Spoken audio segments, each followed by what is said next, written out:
Minecraft, as a game, has many different aspects, such as building, content creation, modding, and plenty more. However, one of the most relevant and popular Minecraft topics in the game is PvP. PvP started out very basic with players clicking as fast as they could and slowly incorporating different movement mechanics to improve. However, on February 29, 2016, this all changed with the release of 1.9, the Combat Update. This update added many new features to the game, such as the Elytra, a common endgame utility, or the dual wielding mechanic. Among these features, one notoriously hated feature was added, the attack cooldown, indicated by the bar underneath your crosshair. It limited the speed at which players could attack each other and made PvP much more time-based and skillful.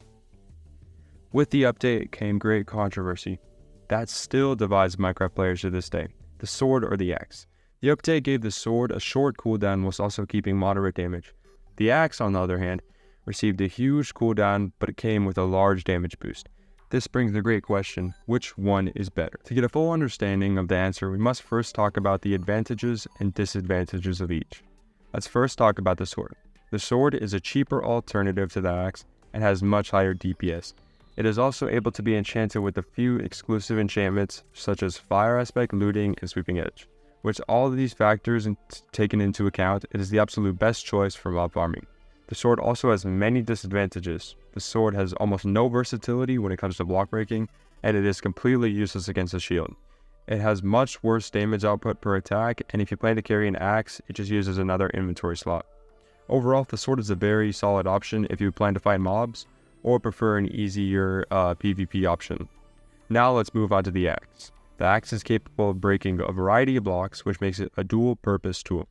It has a much higher damage output and cannot force applied to it. However, it has many disadvantages, like it is more expensive than its cheaper sword counterpart, it loses more durability from attacking, and it's far slower. It also sucks for mob farming. The axe is harder to master in PvP because of its inferior DPS and its large attack cooldown, which makes it much less forgiving.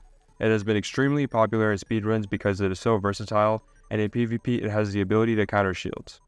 Overall, the sword should be chosen for comboing or mob grinders, and the axe should be used for everyday exploring and as a secondary in PvP. The answer is much different when things like potion effects and projectiles get put into play.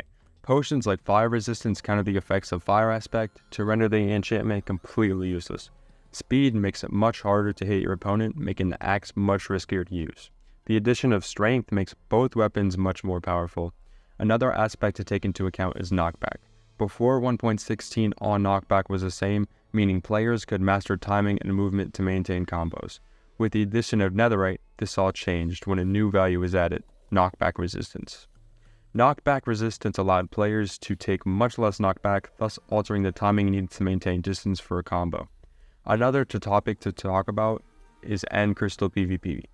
In 1.9, end crystals became craftable and therefore renewable, creating a new kind of PvP, crystal PvP. Crystal PvP manipulates explosions to deal heavy amounts of damage to the player.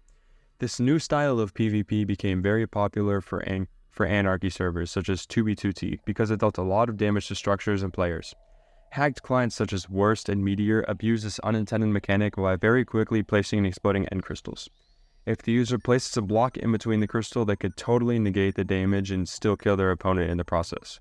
In 1.19.3, however, shields gained the ability to block 100% of explosion damage, rendering end crystals nearly completely useless, except for one thing, the axe. The axe, as previously mentioned, has the ability to disable shields. Because of this feature, axes are very important to have when crystal PvPing. Overall, both items have their unique applications and should be used in their own appropriate scenarios.